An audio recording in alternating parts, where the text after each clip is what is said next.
Hello everyone, good evening. कसे आहात तुम्ही? आशा करते तुम्ही सगळे सुखी आणि स्वस्त असाल.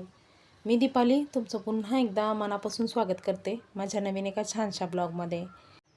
तर फ्रेंड्स, आज ना मी एका महत्त्वाच्या कामासाठी गेली होती स्टेशनला आणि तिकडून येता येता थोडंसं भाजीपाला वगैरे घेऊन आले आणि त्यानंतर ना इथे बघा वेट मोप पण घेतला आहे मी नवीनवाला. तर योगिता ताईने मला सांगितलं होतं की ताई नवीनवाला वेट मोप घ्या आणि हाताने वगैरे किती दिवस लादी पुसणार आहे असं बोलत होते ते. आणि त्यामुळं ना मग मी मनावरच घेतलं आणि घेतला वेट मोप. असं पण स्टेशनला गेलं ना ते लक्षात राहत नव्हतं वेट मोप वगैरे घ्यायचं. म्हणजे जे जे काही पाहिजे ना ते लक्षात राहत नाही घाई गडबडीमध्ये. पण असं शांत पद्धतीने सगळं विचार करून जर घेतलं ना तर मग ते होतं.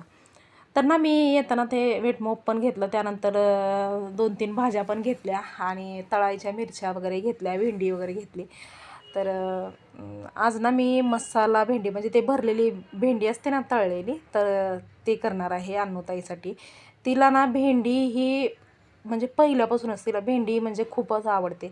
ते कशाही पद्धतीने करा आणि खास करून नाही असं मसाला भरून जर केलेलं तळलेलं जे असलं ना तर ते तर खूपच तिला आवडतं जास्ती. तर एकच ही एकमेव एवढी भाजी आहे की तिला खूप आवडते भेंडीची भाजी.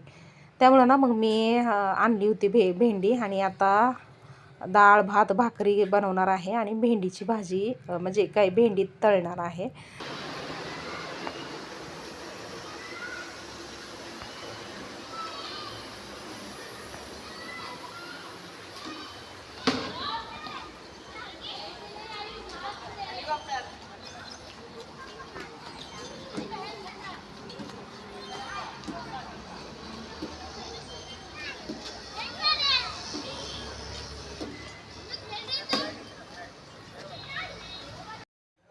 तर ना ते महत्त्वाचं जे काम होतं ते केलं आणि त्यानंतर येता येता मी एवढा सगळा बाजार केला. आणि एकटं असलं शांत पद्धतीने सगळं करता येतं. साहेब असले ना सोबत मग धावपळ धावपळ, हे घ्यायचं ते घ्यायचं पटापट घे आवर, हे असं चालू असतं त्यांचं. आणि त्यातून अजून मध्ये मध्ये पाऊस वगैरे यायचा. त्यामुळं ना मग काही म्हणजे कुठली वस्तू घ्यायची कुठली नाही हे लक्षातच येत नव्हतं माझ्या कधीही गेलं तर स्टेशनला. त्यामुळं ना ते राहूनच गेलं होतं. पण आज शांत पद्धतीने स्वतः सगळं घेतलं म्हणून सगळं विचार करून सगळं व्यवस्थित घेतलं. आणि त्यानंतर ना मग घरी यायला थोडासा उशीर झाला. म्हणजे नाही नाही म्हणतात 2-2:30 वाजल्या होत्या. आणि मग घरी आल्यावरती फ्रेश व्हायला जेवण वगैरे करायला थोडासा उशीर झाला. आणि त्यानंतर म्हणा थोडा वेळ का होईना म्हणजे अर्धा तास साठी म्हणजे थोडंसं झोपली होती मी. आणि मग उठली आणि त्यानंतर उठायचा ना कंटाळा आला होता मला भरपूर. तर मी अन्नूताईला सांगितलं की बाबा मला पीठ आणून दे, भाजीचं म्हणजे चाकू आणून दे, कटपॅड आणून दे. सगळं म्हणजे जे काही वस्तू होते ते मी तिथल्या बसल्या ठिकाणी सगळं मागवलं. शेंगदाण्याचं कूट, मसाल्याचा डब्बा वगैरे. आणि मग ते बसून बसून ना ते भेंडीचा मसाला पण तयार केला आणि भेंडीमध्ये भरून पण घेतला. झालं तर मिरच्या पण कट केल्या तळण्यासाठी. आणि त्यानंतर चपात्याचं पीठ पण मळून घेतलं. म्हणजे सगळे जेवढी काही महत्त्वाची कामं होती ती मी बसून बसून केली एका ठिकाणीच. आणि त्यानंतर मग आता फायनली उठावं लागलं काम म्हणजे स्वयंपाक करण्यासाठी. उठले त्यानंतर मग डाळ भात लावला आणि आज हिरव्या मिरचीची डाळ बनवणार आहे, सपक डाळ. आणि भेंडीची भाजी आणि चपाती हे बनवणार आहे. आणि बटाट्याची भाजी आहे ऑलरेडी. म्हणजे ते हे असतं ना कटिंग करून बटाट्याची भाजी केलेली रस्सा भाजी, तर ती पण आहे. तर एवढाच स्वयंपाक होणार आहे आज. तर इथे मी आले, कुकर लावला आणि त्यानंतर भेंडी तळायला घेणार होते. तेवढ्यात बघितलं तर ऑइलची बॉटल पूर्ण रिकामी झाली होती. तर मग त्यामध्ये दुसरं पॅकेट हे केलं, रिफिल केलं. आणि जेव्हा तेलाचं पॅकेट रिफिल केलं ना तेव्हा मग मी ते असं डायरेक्टली फेकून देत नाही. तर थोड्या वेळ ना ते तेलाचं पॅकेट जे आहे ते असं उभं करते आणि उभं ठेवलं ना मग ते सगळं तेल एका ठिकाणी साठतं आणि नाही नाही म्हणता 1 चमचा ते 1.5 चमचा तेल त्यातून म्हणजे निघतं नंतर ना. तर ते तेल ना मी चपातीचं पीठ वगैरे मळताना किंवा कुठलं काही भाजी नंतर बनवताना वगैरे ते वापरते मी. तर पॅकेट डायरेक्टली नाही फेकून देत नाही मी. तर आता इथे ना एवढं बघा, आता तरी एक वस्तू राहिलीच आणायची. तर इथे ना ही छोटा कुकर आहे ना, त्या छोट्या कुकरची शिट्टी जी आहे ती हरवली. भरपूर दिवस झाले याला पण शिट्टी हरवली आणि ती छोटीशी शिट्टी आणायचं ना ते लक्षात राहत नाही. तर ते मोठ्या कुकरची शिट्टी लावली ना तर मग ते हाताने शिट्टी उचलावी लागते.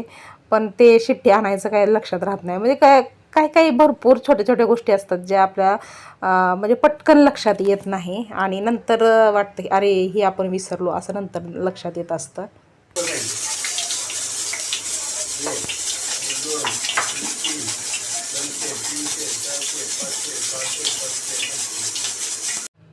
तर फ्रेंड्स, इथे ना भेंडी फ्राय करण्यासाठी मी ना मसाला जो तयार केला आहे त्यामध्ये ना फक्त शेंगदाण्याचं कूट आहे. शेंगदाण्याचं कूट जेवढं आपल्याला पाहिजे तेवढं घ्यायचं. त्यानंतर त्यामध्ये लाल तिखट आणि थोडंसं चिकन मसाला लालवाला तो असतो ना, तो टाकायचा. चिकन मसाला म्हणजे एव्हरेस्टचा रेडवाला ते पॅकेट असतं ना, त्यातलं थोडंसं टाकलं मी मसाला. आणि त्यानंतर अद्रक लसणाची पेस्ट चमचाभर आणि चवीपुरतं मीठ एवढं टाकून तो मसाला तयार केला आणि सगळं मिक्स करून मसाला तयार करून त्यानंतर ना भेंडी असं मध्ये मध्ये चिरून त्यामध्ये तो मसाला भरला. आणि त्यानंतर मग भरलेली जी भेंडी आहे ना, त्याला म्हणजे कढई घेतली आणि कढईमध्ये तेल टाकलं, राई जिरे टाकले. राई जिरे तडतडल्याच्या नंतर ते भरलेली भेंडी त्यामध्ये टाकली आणि असं हलका असं गॅस जो आहे तो एकदम स्लो ठेवायचा आणि ते भेंडी ना फ्राय करून घ्यायची. व्यवस्थित अशी फ्राय झाली ना तर खूप टेस्टी लागते ती भेंडी. आणि खास करून ना हिरव्या मिरचीची डाळ भात असेल ना तर मग ते असं भरलेली भेंडी खूप टेस्टी लागते. तर आता कुकरला डाळ भात लावलेला आहे. तर अन्नूताई बोलली की मी फोडणी देते म्हणून.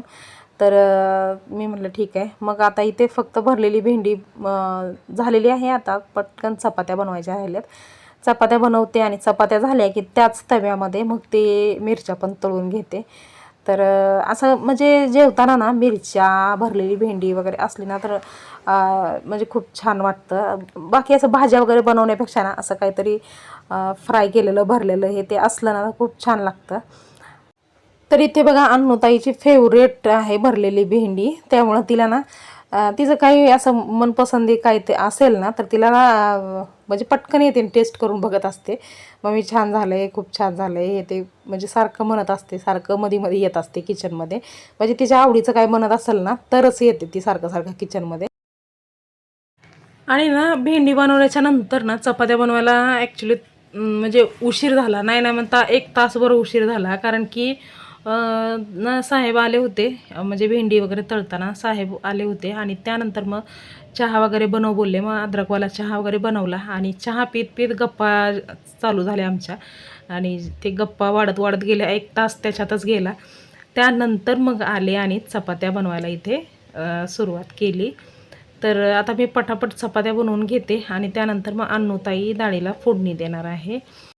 आणि आज ना असं पण थोडी थोडी तब्येत खराब होती माझी. त्यामुळं ना स्वयंपाक करायचा मूड पण नव्हता. पण केलं कसं बसं हे करून आणि स्वयंपाक तर आपल्याला करावाच लागतो. तर इथे आता झालेल्या आहेत चपात्या झाल्या झाल्या मी पटकन जेवढं काही भांडी होते तर ते भांडी पण घासून घेणार आहे. आणि त्याचसोबत आता तवा गरम आहे ना तर मी पटकन मिरच्या पण भाजून घेते, म्हणजे तळून घेते.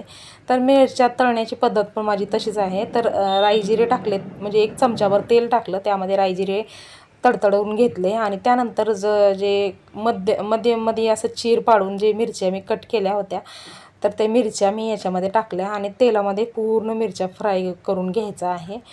आणि त्यानंतर मग याच्यामध्ये टाकायचं आहे हे आपलं चवीपुरतं मीठ आणि अद्रक लसणाची पेस्ट. तर अद्रक लसणाची पेस्ट ना मी एकदाच वाटून ठेवत असते, कमीत कमी 1-2 दिवसासाठी तरी. तर डब्यामध्ये ह्या ठेवत असते अद्रक लसणाची पेस्ट. आणि त्यानंतर ना मग चवीपुरतं मीठ टाकल्याच्या नंतर मग याच्यामध्ये टाकायचं आहे थोडंसं शेंगदाण्याचं कूट. तर आता झाल्या आपल्या मिरच्या फ्राय. म्हणजे मी ना अगोदर मी काय करायचे, ते मिरच्या ना असं चिरून त्यामध्ये जसं भेंडी जसं भरली होती ना तसं मी भरत बसायचे आणि त्याला भरपूर वेळ लागायचा. त्यामुळं ना मग मिरच्या तळायचं म्हणलं की खूप कंटाळा यायचा. पण त्यानंतर मग मला ना ती आयडिया माहिती पडली की मिरच्या अशा पद्धतीने पण तळू शकतो आपण. आणि म्हणजे एकदम भरलेल्या मिरच्या जसं लागतात ना टेस्टी, तसंच ते सेम टू सेम लागतात. आणि मग मी तशा पद्धतीने मिरच्या पण तळून घेतल्या, भेंडी पण फ्राय करून घेतली भरलेली आणि डाळ भात पण शिजलेला आहे, चपात्या पण करून घेतल्या. म्हणजे ऑलमोस्ट सगळा स्वयंपाक माझा झालेला आहे. तर आता फक्त डाळीला फोडणी द्यायची राहिलेली आहे. तर आता इथे ना मी व्हॉइस ओव्हर करत बसले होते आणि तेवढ्यात म्हणजे वैभवदाला बाहेरून त्याचा मित्र आवाज देत होता. म्हणजे वैभवदाला ना थोडा वेळ जर तो घरी आला की लगेच त्याचे मित्र आवाज द्यायला चालू करतात. आणि असं त्याला वेळ भेटत नाही खेळण्यासाठी, तर हमेशा ते ट्युशन झालं तर शाळा हे याच्यातच भरपूर वेळ जातो त्याला. आणि ट्युशन पण ना असं 1 ते 2 तास नसतं त्याचं ट्युशनला जर गेला ना, नाही ना मला 3-4 तास त्याचं ट्युशन असतं. त्यामुळं ना मग त्याला खेळायला वगैरे भेटत नाही. आणि कधी कधी आज शनिवार आहे, तर आता त्याला म्हणजे शाळा पण थोडंसं लवकर सुटली होती, त्यामुळे त्याला खेळायला थोडासा वेळ होता. मग तो गेला होता, खेळून आला आणि दमला आणि आता झोपला होता. तर तेवढ्यात त्याचे मित्र त्याला आवाज द्यायला चालू. म्हणजे असं आहे, म्हणजे तो ना इथं सगळ्यात पॉप्युलर आहे. म्हणजे जेवढे आमचं शिवोत्सव कॉम्प्लेक्स आहे ना, तिथं सगळ्यांच्या तोंडात वैभव वैभव असतं नेहमी. एवढा तो सगळ्यांचा फेवरेट आहे. आणि जरासुद्धा त्याला ना घरी बसू देत नाहीत. सगळे पोरं त्याला आवाज देतात सगळे. त्यामुळं मग ते सारखं नेहमी चालू असतं. अनुताई सारखं सांगत असते, बाई किती याला मित्र आहेत आणि किती आवाज देत असतात सारखं सारखं असं बोलत असते ती. पण तो ना बोलका आहे, त्यामुळे त्याला भरपूर मित्र वगैरे आहेत आणि चालू असतं सतत त्यांचा आवाज देणं. तर आता हा व्हिडिओ आहे नेक्स्ट डेचा. तर माझं ना म्हणजे तब्येत खराब असल्यामुळं ना मग मी थोडं शूट केलं, थोडं सोडून दिलं, असं केलं होतं. तर आता हा नेक्स्ट डेचा व्हिडिओ आहे. साहेब निघाले त्यांच्या जॉबवरती. तर ना आज बऱ्याच दिवसाच्या नंतर ते ना हे डॉक्टर चप्पल घातलेली होती त्यांनी. म्हणजे रोज त्यांची म्हणजे आता पावसाळा चालू झाल्यापासून ना त्यांनी ती व्हाईट कलरची चप्पल घालायला वापस चालू केली होती. डॉक्टर चप्पल म्हणजे बंद केलं होतं घालायचं, कारण पाय स्लिप होतात ना स्टेशनवरती वगैरे, त्यामुळं ते बंद केलं होतं त्यांनी. पण आज ना म्हणजे आता 2 दिवस झालं पाऊस अजिबात नाही आहे, त्यामुळं ते डॉक्टर चप्पल घालून निघाले होते कामाला. तर ते बोलत होते की चप्पल हे किती मोठी आहे, म्हणजे पायापेक्षा चप्पल भरपूर मोठी आहे. पण ॲक्च्युली ते डॉक्टर चप्पल ना ते गादीसारखं असतं ना, त्यामुळे ते मोठंच दिसतं चप्पल पायापेक्षा जास्ती. तर आता इथे बघा सकाळचं फ्रेश वातावरण आणि पॉझिटिव्ह वातावरण. आज अजिबात पाऊस नाही आहे, फक्त ना आज हवा होती. आणि पहाटेची हवा तर एकदम फ्रेश ताजीतवानी आहे. हे बघा म्हणजे छोटी छोटी रोपं आहेत पण एवढी हालत आहेत. झाडं तर ना खूप हालत होते हवेने. पण आता अंधार आहे ना सगळा, त्यामुळं आता इथे फक्त बाल्कनीतली लाईट लावली मी, तर तेवढाच उजेड पडतो ना बाल्कनी पुरताच. बाकी बाहेरचं असं डायरेक्टली असं जास्ती दिसत नव्हतं, तरी पण मी इथे झूम करून दाखवते. हे बघा हवा भरपूर सुट्टी होती आणि खूप छान वाटत होतं. त्यामुळं ना मग बाल्कनीतून निघावंसं वाटतच नव्हतं, म्हणून मी थोडा वेळ ना इथे बाल्कनीमध्ये बसली. नाही ना म्हणता 10 ते 15 मिनटं मी बाल्कनीमध्ये बसली होते.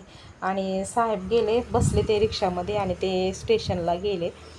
तर 10-15 मिनटं इथे बाल्कनीत बसल्याच्या नंतर मग जरा फ्रेश वाटायला, कारण गॅस स्टोवच्या जवळून आलं ना तर गरम होतच ना थोडंफार, त्यामुळे थोड्या वेळ मी बसली होती बाल्कनीमध्ये, छान वाटत होतं. तर आता इथे बघा त्याच्यानंतर आता वैभवचा डब्बा बनवण्याची वेळ आहे. तर आत्ता इथे ना म्हणजे 5 पण वाजल्या नव्हत्या बरोबर, अगोदरच म्हणजे आता रिक्षाने जात आहेत ना साहेब, त्यामुळे ते लवकर निघतात 5च्या अगोदर, म्हणजे 4:45लाच ते निघत आहेत रोज. आता हे साहेब गेल्याच्या नंतर मग मी आले इथे आतमध्ये. आणि त्यानंतर मग वैभवदाची तयारी वगैरे केली, वैभवदाला पाठवून दिलं त्याच्या शाळेमध्ये. आणि इथे बघा मोप जो आहे तो नवीन होता ना, त्यामुळं मी त्याला भिजायला ठेवलं होतं रात्रभर त्याला भिजायला ठेवलं होतं, कारण ते ना भिजवलं नाही ना तर ते वर फिरता मोप, त्यामुळं त्याला भिजवून ठेवलं.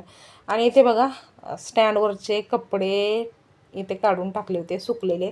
याला आता घड्या करायचं काम बाकी होतं. तर हे पावसाळ्यामध्ये असं प्रत्येकाच्या घरी असतंच, कपड्यांच्या ढीग लागलेला. म्हणजे कसं उन्हाळ्यामध्ये कसं पटापट वेळेवरती कपडे सुकतात, मग त्यामुळं ना घड्या करून ठेवायचं, पटापट होऊन जातं. पण हे पावसाळ्यामध्ये कधी सुकतं कधी नाही सुकत, त्यामुळं ते म्हणजे सतत कपडे पडलेले असतातच घरामध्ये, असं आहे. तर आता एवढे कपड्यांचा ढीग लागला आहे, ह्याच्या कपड्यांच्या घड्या पण करायच्यात मला. आणि त्याचबरोबर आता मी ना म्हणजे वैभवदादाची तयारी वगैरे करताना हे दाखवलं नाही, कारण रोज रोज तेच काय बघायचं आहे, त्यामुळं मी ना ते दाखवले नाहीत कामं. आता डायरेक्टली मी हे कपडे वगैरे धुवून आणलेले आहेत. इथे आंघोळ वगैरे झाली आहे माझी आणि भरपूर कामं झालेली आहेत. फक्त आता लादी पुसायचं काम बाकी आहे, तर तेवढं करून घेणार आहे मी. आता इथे कपडे सुकायला टाकते अगोदर. आणि आता इथे ना गेले 2 दिवस झालं पाऊस वगैरे अजिबात नाही आहे आणि ऊन आहे. त्यामुळं ना मग मी जे वॉशरूमच्या इथं वगैरे कार्पेट टाकलेले होते ना, ते कार्पेट पण मी धुवून टाकले होते आणि ते स्वच्छ सुकलेले पण आहेत. म्हणजे काल ते कार्पेट धुतले होते, तर ते कार्पेट पण स्वच्छ सुकले. आणि पावसाळ्यामध्ये ना हेच मेन प्रॉब्लेम होतो, की जे जाड कपडे आहेत, ते जाड कपडे म्हणा किंवा अंथरायचं पांघरायचं हे लवकर सुकत नसतं. तेच मेन प्रॉब्लेम होतो. नाहीतर पावसाळा खूप छान वाटतो, पण मेन कपडे सुकायचा प्रॉब्लेम होतो, त्यामुळं ते थोडंसं हे वाटतं. तर आता इथे बघा वेट मोपची ट्रॉली जी आहे ना, ते मी इथं ठेवलेली होती बाल्कनीमध्ये. तर आता वेट मोप आणलाय, तर आज याचा यूज करावा लागेल ट्रॉलीचा.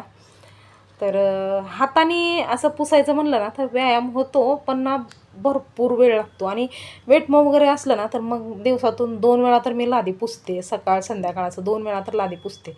पण हाताने पुसायचं म्हणलं ना, ते एवढ्या मोठ्या घरामध्ये हाताने लादी पुसायचं म्हणलं, तर मग ते एकदा लादी पुसायचं म्हणलं तर ते सुद्धा जीवावर येतं भरपूर. हां, व्यायाम होतो खरा आपला, पण जीवावर येतं ते लादी पुसायचं. म्हणून मी काल आठवण करून ते वेट मोप घेऊन आली आणि आता फायनली वेट मोपचा यूज मी करणार आहे. तर आता इथे सध्या ना आभाळ भरल्यासारखं होतं, पण पाऊस नव्हता. पाऊस म्हणजे आता मुंबईचा पण पाऊस बंद झाला आहे आणि इकडं पण पाऊस बंद झाला आहे.